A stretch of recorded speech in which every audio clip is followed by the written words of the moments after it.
A paz do Senhor, família do canal Arrependimento para Hoje. Pastor Cássio por aqui. Seja muito bem-vindo, bem-vinda. Se você não é inscrito no canal, se inscreva. Antes de fazermos uma oração e irmos à palavra do dia, deixa eu dar um esclarecimento bem rapidinho. Hoje é fim de semana. Infelizmente, não temos um ambiente com acústica perfeita. Então, se você escutar barulhos aí no fundo, por favor, releve, porque é o que podemos fazer com os poucos recursos que temos. Às vezes um cachorro latindo, algum som de carro passando, algum do tipo. Por favor, nos perdoe, mas não podemos deixar o nosso propósito. Vamos ao Senhor em oração. Soberano Deus e eterno Pai, é com alegria que chegamos até aqui e sabemos que só chegamos até aqui porque o Teu Espírito tem nos ajudado. Então, mais uma vez, estamos na Tua presença no nome santo de Jesus para suplicar que o Senhor continue nos ajudando pelo Espírito Santo a compreender, a entender a Tua palavra. No nome santo de Jesus. Amém. Lucas, capítulo 16. Parábola do administrador infiel. Jesus disse também aos seus discípulos: certo homem rico tinha um administrador. Um dia, ele recebeu uma denúncia de que esse administrador estava desperdiçando os bens dele. Então, chamando-o, lhe disse: que é isso que ouço a seu respeito? Preste contas da sua administração, porque você não pode mais ser o meu administrador. O administrador, então, se pôs a pensar: que farei agora que estou sendo demitido pelo meu patrão? Trabalhar na terra não posso. De mendigar tenho vergonha. Já sei o que vou fazer para que, quando for demitido, as pessoas me recebam em suas casas. Tendo chamado cada um dos devedores do seu patrão, perguntou ao primeiro: quanto você deve ao meu patrão? Ele respondeu: 100 barris de azeite. Então o administrador disse: pegue aqui a sua conta. Sente-se depressa e escreva 50. Depois perguntou ao outro: e você, quanto deve? Ele respondeu: 100 sacos de trigo. O administrador lhe disse: pegue a sua conta e escreva 80. E o patrão elogiou o administrador infiel por sua esperteza, porque os filhos do mundo são mais espertos na sua própria geração do que os filhos da luz. E eu recomendo a vocês: usem a riqueza injusta para fazer amigos, para que quando a riqueza faltar, vocês sejam recebidos dos tabernáculos eternos. Quem é fiel no pouco também é fiel no muito, e quem é injusto no pouco também é injusto no muito. Portanto, se vocês não forem fiéis na aplicação das riquezas injustas, quem lhes confiará as riquezas verdadeiras? Se vocês não são fiéis na aplicação do que é dos outros, quem lhes dará o que é de vocês? Nenhum servo pode servir a 2 senhores, porque irá odiar um e amar o outro, ou irá se dedicar a um e desprezar o outro. Vocês não podem servir a Deus e às riquezas. Os fariseus, que eram avarentos, ouviram tudo isso e zombavam de Jesus. Mas Jesus lhes disse: vocês são os que se justificam diante dos homens, mas Deus conhece o coração de vocês. Pois aquilo que é elevado entre os homens é abominação diante de Deus. A lei e os profetas duraram até João. Desde esse tempo, o evangelho do reino de Deus vem sendo anunciado, e todos se esforçam para entrar nele. E é mais fácil passar o céu e a terra do que cair um tio sequer da lei. Quem repudiar a sua mulher e casar com outra comete adultério, e aquele que casar com a mulher repudiada pelo marido também comete adultério. O rico e o mendigo. Ora, havia certo homem rico que vestia-se de púrpura e de linho finíssimo e que se alegrava todos os dias com grande ostentação.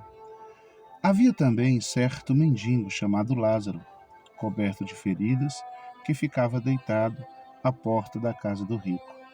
Ele desejava alimentar-se das migalhas que caíam da mesa do rico, e até os cães vinham lamber-lhes as feridas. E aconteceu que o mendigo morreu, e foi levado pelos anjos para junto de Abraão. Morreu também o rico e foi sepultado. No inferno, estando em tormentos, o rico levantou os olhos e viu ao longe Abraão e Lázaro junto a ele. Então, gritando, disse: Pai Abraão, tenha misericórdia de mim e mande que Lázaro molhe a ponta do dedo em água e me refresque a língua, porque eu estou atormentado neste fogo. Mas Abraão disse: Filho, lembre-se de que você recebeu seus bens durante a sua vida, enquanto Lázaro só teve males. Agora, porém, ele está consolado aqui, enquanto você está em tormentos. E, além de tudo, há um grande abismo entre nós e vocês, de modo que os que querem passar daqui até vocês não podem, nem os que de lá passar para cá. Então o rico disse: Pai, eu peço que mande Lázaro à minha casa paterna, porque tenho 5 irmãos, para que lhes dê testemunho, a fim de que não venham também para este lugar de tormento. Abraão respondeu: Eles têm Moisés e os profetas. Ouçam-nos. Mas ele insistiu: Não, pai Abraão. Se alguém dentre os mortos for até lá, eles irão se arrepender. Abraão, porém, lhe respondeu: Se não ouvem Moisés e os profetas, também não se deixarão convencer, mesmo que ressuscite alguém dentre os mortos. Lucas capítulo 17. Jesus disse aos seus discípulos: É inevitável que existam pedras de tropeço, mas ai de quem é responsável por elas. Seria melhor para esse que uma pedra de moinho fosse pendurada ao seu pescoço e fosse atirada ao mar do que fazer tropeçar um destes pequeninos. O perdão e a fé. Tenham cuidado. Se o seu irmão pecar, repreende-o. Se ele se arrepender, perdoe-lhe. Se pecar contra você 7 vezes num dia e 7 vezes vier para lhe dizer: Estou arrependido, perdoe-lhe. Então os apóstolos disseram ao Senhor: Aumenta-nos a fé. Ao que o Senhor respondeu: Se vocês tivessem fé como um grão de mostarda, diriam a esta amoreira: Arranque-se e transplante-se no mar. E ela obedeceria. Qual de vocês, tendo um servo ocupado na lavoura ou em guardar o gado, lhe dirá quando ele voltar do campo: Venha agora mesmo e sente-se à mesa? Não é verdade que, ao contrário, lhe dirá: Prepare o meu jantar, apronte-se e sirva-me enquanto eu como e bebo. Depois você pode comer e beber. Será que ele terá que agradecer ao servo por ter feito o que lhe havia ordenado?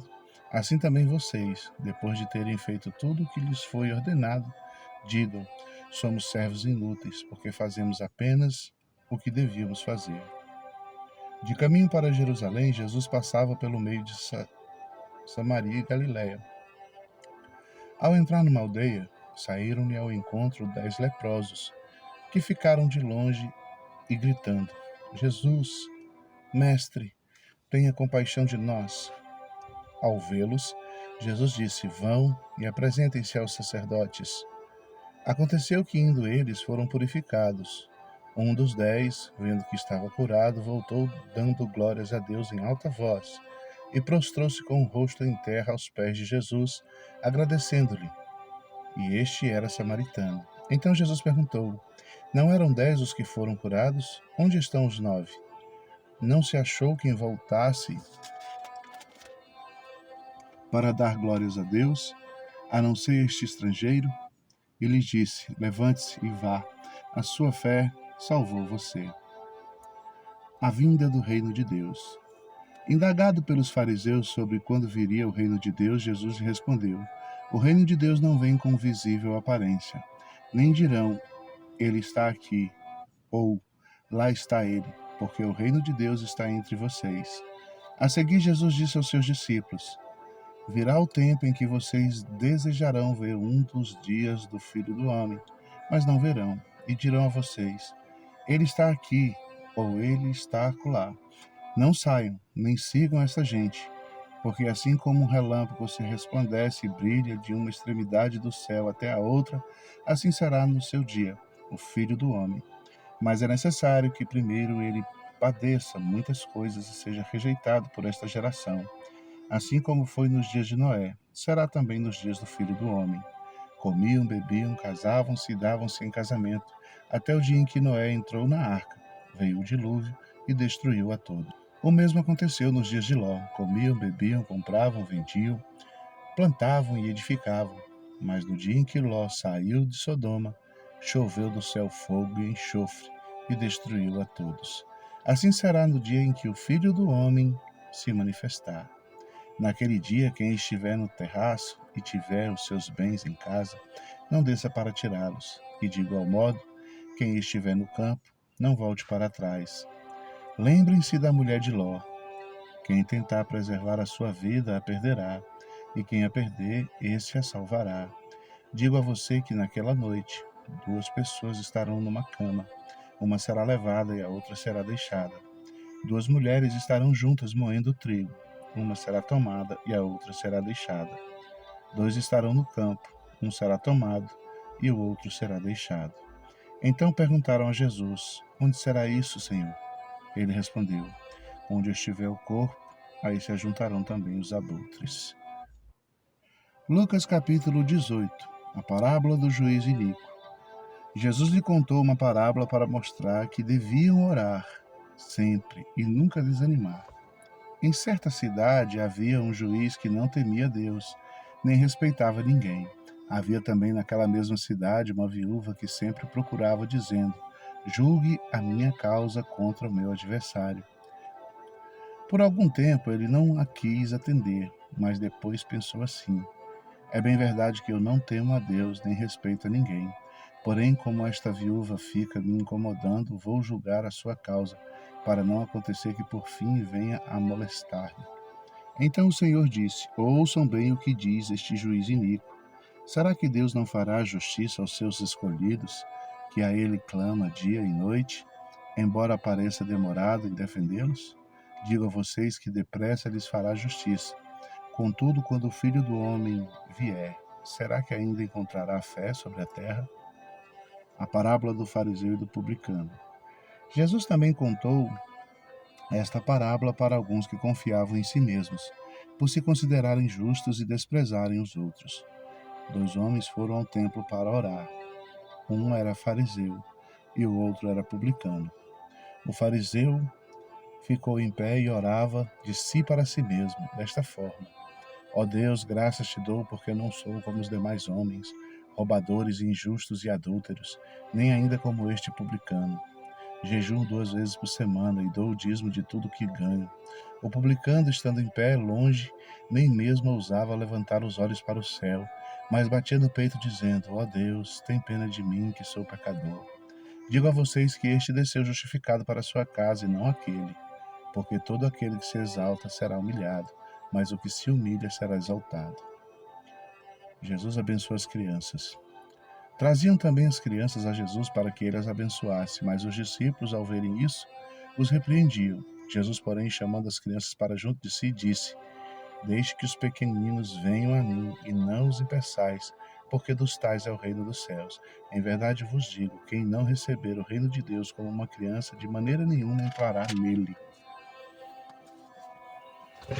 O jovem rico. Certo homem de destaque perguntou a Jesus: Bom mestre, que farei para herdar a vida eterna? Jesus respondeu: Por que você me chama de bom? Ninguém é bom, a não ser um que é Deus. Você conhece os mandamentos? Não cometa adultério, não mate, não furte, não dê falso testemunho, honre o seu pai e a sua mãe. Então o homem disse: Tudo isso tenho observado desde a minha juventude. Ouvindo isso, Jesus lhe disse: Uma coisa ainda lhe falta. Venda tudo o que tem, dê o dinheiro aos pobres e você terá um tesouro nos céus. Depois venha e siga-me. Mas ouvindo a ele estas palavras, ficou muito triste, porque era riquíssimo. O perigo das riquezas. Jesus, vendo-o assim triste, disse: Como é difícil para os que têm riquezas entrar no reino de Deus. Porque é mais fácil um camelo passar pelo fundo de uma agulha do que um rico entrar no reino dos céus. Os que ouviram isso perguntaram: Sendo assim, quem pode ser salvo? Mas Jesus respondeu: O que é impossível para o ser humano é possível para Deus. Então Pedro disse: Eis que nós deixamos a nossa casa e seguimos o Senhor. E Jesus lhe respondeu: Em verdade lhes digo que não há ninguém que tenha deixado casa, mulher, irmão, pai ou filhos, por causa do reino de Deus, que não receba no presente muitas vezes mais e no mundo por vir receberá a vida eterna. Jesus outra vez prediz a sua morte e ressurreição. Chamando os 12 para si, Jesus lhes disse: Eis que subimos para Jerusalém, onde se cumprirá tudo o que está escrito por meio dos profetas a respeito do Filho do Homem. Ele será entregue aos gentios que vão zombar dele, insultá-lo e cuspir nele. Depois de açoitá-lo, eles o matarão, mas ao terceiro dia ressuscitará. Eles, porém, não entenderam nada disso. O significado dessas palavras lhe eram encobertos, e eles não sabiam o que Jesus estava falando. A cura do cego de Jericó. Aconteceu que quando Jesus se aproximava de Jericó, um cego estava sentado à beira do caminho, pedindo esmolas. E ouvindo o barulho da multidão que passava, perguntou o que era aquilo. Anunciaram-lhe que Jesus, o Nazareno, estava passando. Então ele gritou: Jesus, filho de Davi, tem compaixão de mim. E os que iam na frente o repreendiam para que se calasse. Mas ele gritava cada vez mais alto: Jesus, filho de Davi, tem piedade de mim. Jesus parou e mandou que trouxesse um cego. E tendo ele chegado, Jesus perguntou: O que você quer que eu lhe faça? Ele respondeu: Senhor, que eu possa ver de novo. Jesus lhes disse: Pois então veja, a sua fé salvou você. Imediatamente ele passou a ver de novo e seguia Jesus, glorificando a Deus. Também todo o povo, vendo isso, dava louvores a Deus.